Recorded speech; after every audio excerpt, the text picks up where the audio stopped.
नमस्कार, स्वागत है आप सभी का संसद समाचार में और आपके साथ मैं हूं संध्या शर्मा। आइए समाचारों की शुरुआत करते हैं लोकसभा के साथ। लोकसभा की कार्रवाई आज अनिश्चितकाल के लिए स्थगित कर दी गई।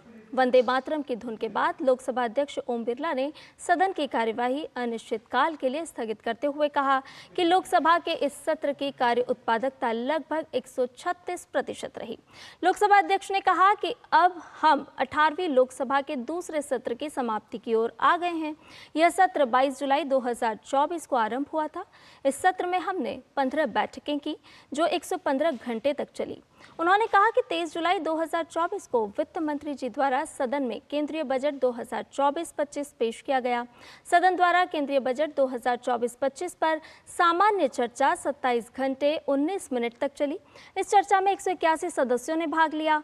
वित्त मंत्री ने दिनांक 30 जुलाई 2024 को चर्चा का उत्तर दिया। उन्होंने कहा कि सदन द्वारा कुछ चयनित मंत्रालयों और विभागों की अनुदान मांगों 2024-25 पर 30 जुलाई 2024 से 5 अगस्त 2024 तक चर्चा की गई और चर्चा समाप्ति के उपरांत उन पर मतदान किया गया। दिनांक 5 अगस्त 2024 को केंद्रीय बजट से संबंधित विनियोग विधेयक पारित किया गया। उन्होंने कहा कि इस सत्र के दौरान 12 सरकारी विधेयक पुनः स्थापित किए गए तथा कुल 4 विधेयक पारित किए गए। इनमें वित्त विधेयक 2024, विनियोग विधेयक 2024, जम्मू और कश्मीर विनियोग विधेयक 2024 और भारतीय वायुयान विधेयक 2024 प्रमुख हैं। उन्होंने कहा कि सत्र के दौरान 86 तारांकित प्रश्नों के मौखिक उत्तर दिए गए। माननीय सदस्यों ने अविलंबनीय लोक महत्व के 400 मामले उठाए। लोकसभा अध्यक्ष ने कहा कि सभा में नियम 377 के अधीन 358 मामले उठाए गए। सत्र के दौरान कुल 1345 पत्रों को सभा पटल पर रखा गया। लोकसभा अध्यक्ष ने कहा कि इस सत्र के दौरान दिनांक 22 जुलाई 2024 को ओलंपिक खेलों के लिए भारत की तैयारियों के संबंध में नियम 193 के तहत एक अल्पकालिक चर्चा भी हुई। दिनांक 31 जुलाई 2024 को देश के विभिन्न हिस्सों में भूस्खलन और बाढ़ के कारण जान माल के नुकसान के विषय पर नियम 197 के अधीन एक ध्यानाकर्षण प्रस्ताव लाया गया। उन्होंने कहा कि सत्र के दौरान 65 गैर सरकारी विधेयक पुनः स्थापित किए गए। गैर सरकारी सदस्यों के संकल्पों की बात करें तो देश में हवाई किराए को विनियमित करने के लिए उचित उपायों के विषय पर शफी परिम्बल द्वारा प्रस्तुत एक संकल्प को सदन द्वारा चर्चा के लिए दिनांक 26 जुलाई 2024 को लिया गया। हालांकि इस संकल्प पर चर्चा पूरी नहीं हुई। लोकसभा ने पेरिस ओलंपिक में भाला फेंक स्पर्धा में रजत पदक जीतने वाले नीरज चोपड़ा और कांस्य पदक जीतने वाली भारतीय हॉकी टीम को शुक्रवार को बधाई दी। लोकसभा अध्यक्ष ओम बिरला ने सदन में प्रश्नकाल आरंभ होने से पहले पेरिस ओलंपिक में शुक्रवार को भारत को मिले इन 2 पदकों को उल्लेख किया। लोकसभा ने वक्फ संशोधन विधेयक 2024 पर विचार करने के वास्ते दोनों सदनों की संयुक्त समिति का हिस्सा बनने के लिए निचले सदन के 21 सदस्यों को नामित करने का प्रस्ताव पारित किया। समिति में राज्यसभा से 10 सदस्य रहेंगे। सदन में शुक्रवार को 4 विधेयक पेश किए गए।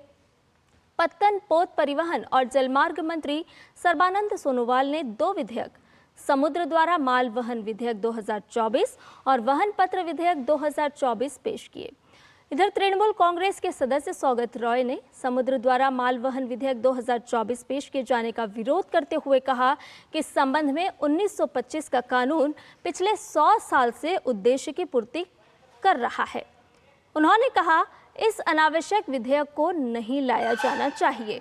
सोनोवाल ने तृणमूल कांग्रेस सांसद की आपत्ति को खारिज करते हुए कहा कि समुद्र द्वारा माल वहन अधिनियम 1925 को पहले ही 100 साल हो गए हैं और यह काफी पुराना है। इसलिए अंतर्राष्ट्रीय समझौतों का पालन करने और बदलते वैश्विक परिदृश्य के अनुरूप कानून का सरलीकरण और इसे लेकर समझ बढ़ाना बहुत जरूरी है। उन्होंने कहा, मेरा मानना है कि विधेयक आवश्यक है और कुछ बदलाव लाना तथा कुछ परिभाषाएं जोड़ना जरूरी है। रेल मंत्री अश्विनी वैष्णव ने रेल संशोधन विधेयक 2024 पेश किया और कहा कि इसके माध्यम से रेलवे बोर्ड को पूर्ण अधिकार मिलेंगे।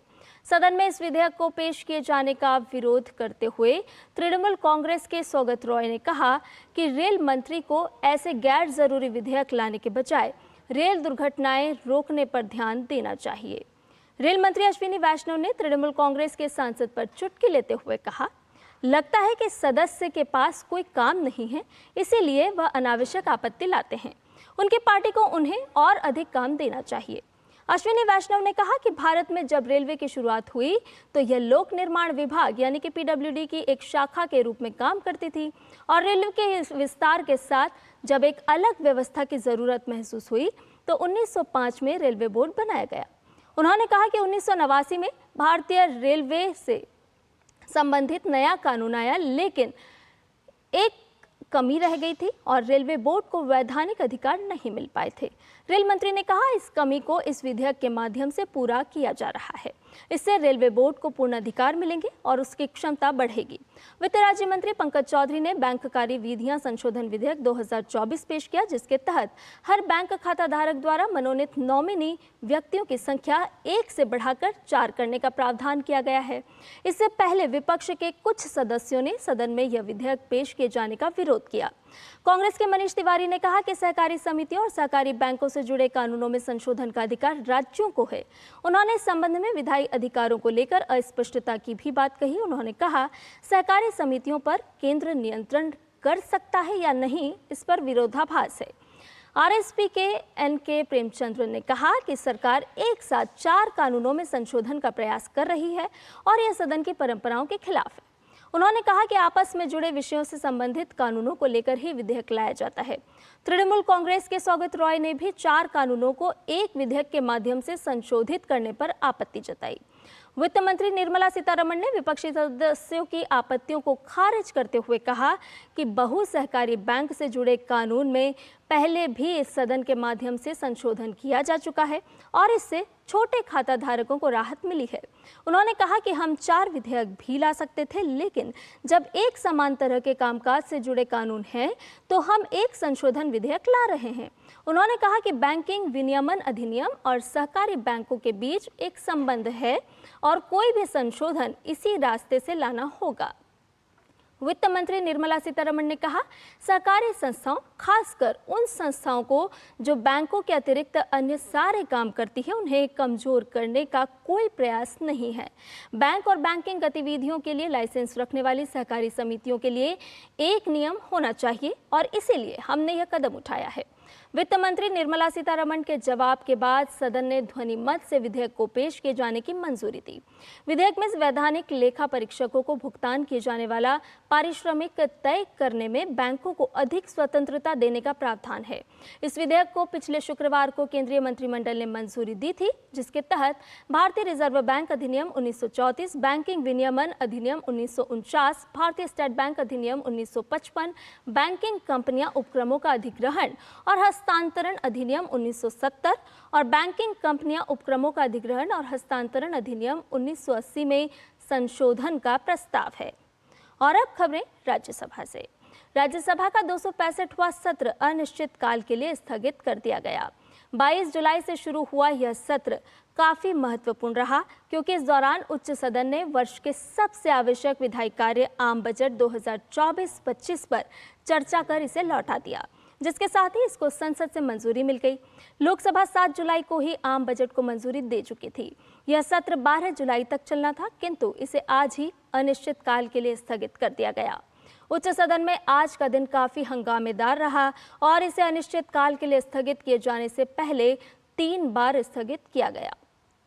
उच्च सदन में शून्यकाल के दौरान भारतीय जनता पार्टी के अनिल सुखदेव बोंडे ने देश की बढ़ती आबादी पर चिंता जताई और सरकार से मांग की कि गरीब कल्याण सहित केंद्र सरकार की विभिन्न कल्याणकारी योजनाओं का लाभ उन्हीं परिवारों को मिलना चाहिए जिनके 2 बच्चे हैं। बोंडे ने यह मुद्दा उठाते हुए कहा कि देश में गरीब कल्याण योजना क्रियान्वित है और इसके तहत 80 करोड़ लोगों को मुफ्त राशन दिया जाता है। उन्होंने कहा कि गरीबों को आवास, शौचालय और आयुष्मान भारत सहित कई योजनाओं का लाभ दिया जा रहा है। उन्होंने कहा कि गरीब कल्याण योजना तथा अन्य लाभकारी योजनाओं के लिए 2 बच्चों के परिवार को ही पात्रता मिलनी चाहिए, ताकि गरीब कल्याण के साथ साथ जनसंख्या नियंत्रण का कार्य भी हो। भारत राष्ट्र समिति बीआरएस के भी पार्थ सारथी रेड्डी ने सरकार से अनाज आधारित एथेनॉल निर्माताओं के लिए भारतीय खाद्य निगम एफसीआई के माध्यम से टूटे और क्षतिग्रस्त चावल की आपूर्ति बहाल करने का आग्रह किया, जिसे जुलाई 2023 में रोक दिया गया था। बी पार्थसारथी रेड्डी ने कहा कि सरकार की जैव ईंधन नीति से प्रेरित होकर पिछले 4 वर्ष में 25,000 करोड़ रुपए के निवेश के साथ देश भर में लगभग 131 अनाज आधारित एथेनॉल संयंत्र स्थापित किए गए हैं। उन्होंने कहा कि एफसीआई से चावल की आपूर्ति बंद होने से इस उद्योग के लिए खतरा पैदा हो रहा है और 2025 तक केंद्र के महत्वाकांक्षी E20 लक्ष्य पर प्रतिकूल प्रभाव पड़ रहा है। आम आदमी पार्टी के सदस्य स्वाति मालीवाल ने यमुना नदी में बढ़ते प्रदूषण का मुद्दा उठाया और कहा कि जब तक दिल्ली में युद्ध स्तर पर सीवेज ट्रीटमेंट प्लांट नहीं बनाए जाएंगे, यमुना की स्थिति में सुधार नहीं होगा। कांग्रेस के राजेश शुक्ला ने हिमाचल प्रदेश में हाल ही में आई विभिन्न आपदाओं का उल्लेख करते हुए हिमालयी राज्य के लिए केंद्रीय सहायता की मांग की। भारतीय जनता पार्टी के महेंद्र भट्ट ने उत्तराखंड में वनाग्नि के बढ़ते मामलों पर चिंता जताई और कहा कि इससे राज्यों को खासा नुकसान हो रहा है। भाजपा के ही मदन राठौड़ ने राजधानी और अन्य शहरों के चौक चौराहों पर भीख मांगे जाने और इसमें बच्चों का इस्तेमाल किए जाने का मुद्दा उठाया। भाजपा के संजय सेठ ने रियल एस्टेट क्षेत्र को उद्योग का दर्जा दिए जाने की मांग उठाई। कांग्रेस के प्रमोद तिवारी ने गौरीगंज से लालगंज होते हुए चित्रकूट जाने वाले मार्ग को राष्ट्रीय राजमार्ग घोषित करने की मांग की। ऑल इंडिया अन्ना द्रविड़ मुनेत्र कशगम KN चंद्रशेखरन ने उत्तर से दक्षिण के बीच माल परिवहन में तेजी लाने के लिए इटारसी से विजयवाड़ा के बीच समर्पित रेल गलियारा के निर्माण में हो रही देरी पर चिंता जताई। मनोनीत सदस्य सुधा मूर्ति ने सड़क परिवहन से होने वाले वायु प्रदूषण पर चिंता जताई और इलेक्ट्रिक वाहनों को बढ़ावा देने के साथ ही इसके आवश्यक जरूरतों की पूर्ति करने की मांग उठाई। सदन में आज भारत छोड़ो आंदोलन की 82वीं वर्षगांठ के मौके पर शहीदों व स्वतंत्रता सेनानियों को श्रद्धांजलि भी अर्पित की गई। उच्च सदन की कार्रवाई शुरू होने पर सभापति जगदीप धनखड़ ने इस ऐतिहासिक आंदोलन की महत्ता को रेखांकित किया, जिसकी शुरुआत राष्ट्रपिता महात्मा गांधी ने 1942 में की थी। सदन में जैसे ही प्रश्नकाल शुरू हुआ तो कांग्रेस के सदस्यों ने कहा कि कुछ दिन पहले भाजपा सदस्य घनश्याम तिवारी ने नेता प्रतिपक्ष मल्लिकार्जुन खड़गे के बारे में सदन में आपत्तिजनक टिप्पणी की थी और इस बारे में सभापति ने कहा था कि वह अपनी व्यवस्था देंगे।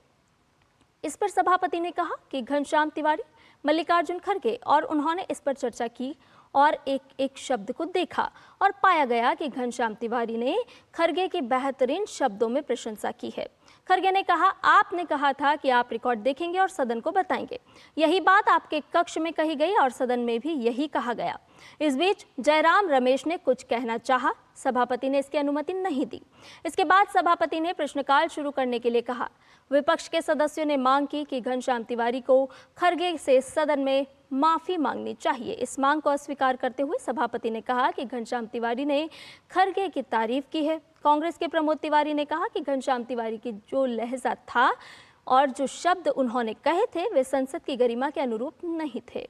सभापति ने फिर प्रश्नकाल शुरू करने के लिए कहा।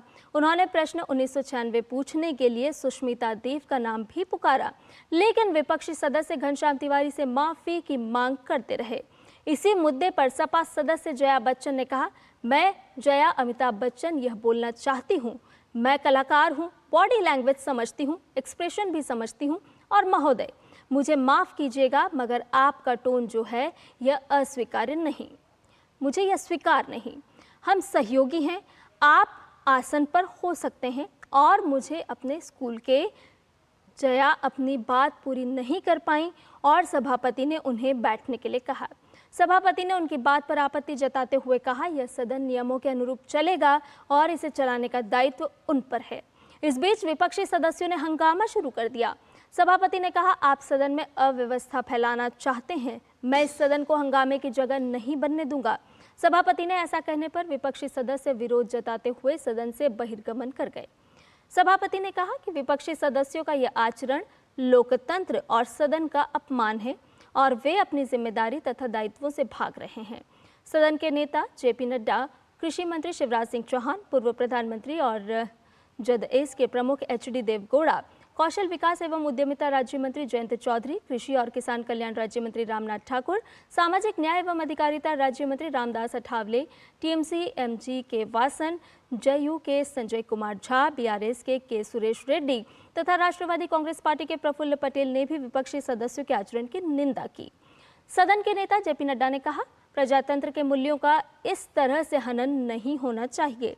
मैं चाहूंगा कि सदन इस बारे में निंदा प्रस्ताव पारित करे। इसके बाद सभापति ने बैठक दोपहर 2 बजे तक के लिए स्थगित कर दी। हंगामे की वजह से सदन में प्रश्नकाल नहीं हो पाया। 3 बार के स्थगन के बाद जब सदन की कार्यवाही 3:30 बजे आरंभ हुई तो अल्पसंख्यक मामलों की मंत्री किरेन रिजिजू ने वक्फ संशोधन विधेयक पर विचार करने के लिए दोनों सदनों की संयुक्त समिति के गठन के खातिर लोकसभा के 21 और राज्यसभा के 10 सदस्यों को नामित करने की अनुशंसा संबंधी प्रस्ताव रखा। इस प्रस्ताव को सदन ने ध्वनिमत से मंजूरी दे दी। यह विधेयक रिजिजू ने कल लोकसभा में पेश किया। इसके उपरांत सभापति जगदीप धनखड़ ने सत्ता पक्ष और विपक्ष के सदस्यों से कहा कि उनका हमेशा यह प्रयास रहा है कि सदन में ऐसा वातावरण रहे कि सदस्य अपने उस दायित्व का पालन कर सकें जिसके लिए वे निर्वाचित होकर यहां आए हैं। उन्होंने सदन में अनुपस्थित सदस्यों से कहा कि वे अपने आचरण के बारे में आत्ममंथन जरूर करें। सदन में इसके उपरांत राष्ट्रगीत की धुन बजाई गई तथा इसके बाद सभापति ने बैठक को अनिश्चित काल के लिए स्थगित कर दिया। उच्च सदन में वर्तमान सत्र के दौरान कृषि एवं किसान कल्याण मंत्रालय, नवीन एवं नवीकरणीय ऊर्जा, आवास एवं शहरी कार्य मंत्रालय के कामकाज पर चर्चा हुई, जिनका संबंधित मंत्रियों ने जवाब दिया। साथ ही सदन ने वायनाड में भूस्खलन की प्राकृतिक आपदा उत्पन्न स्थिति और दिल्ली के एक कोचिंग संस्थान में पानी भरने से 3 छात्रों की मौत के विषय पर अल्पकालिक चर्चा भी हुई। सत्र के दौरान विदेश मंत्री डॉक्टर एस जयशंकर ने बांग्लादेश में उत्पन्न स्थिति के बारे में एक स्वतः आधार पर बयान भी दिया। और इसके साथ ही संसद समाचार में आज के लिए इतना ही।